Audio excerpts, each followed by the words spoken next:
Hello বন্ধুরা, কৃষ্ণ ঠাকুরকে দেখো। তোদেরকে মধ্যখানে কে বলতে বলে বলতো? কৃষ্ণ ঠাকুরকে দেখাবো সব ঠাকুরকে আমি আজকে রাখি। হ্যাঁ দাঁড়া বলতে দে, আজকে রাখি বন্ধন। তো আজকে দেখো আমাদের কৃষ্ণ ঠাকুরকে মাসি পরিয়ানো হয়েছে, কত সুন্দর সাজানো হয়েছে। এই দেখো আমার মা, এই দেখো আমাদের দিদা, এই দেখো আমাদের ফুলন দেবী, আর এইটা হচ্ছে আমাদের ঘর।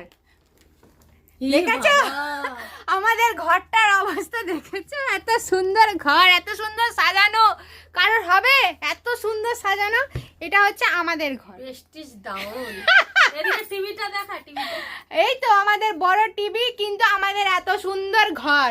তোমাদের আছে এত সুন্দরভাবে ঘরটাকে রাখা? দেখো দেখো কত সুন্দরভাবে আমরা কোথায় শুয়ে থাকি, দেখো এই দেখো এই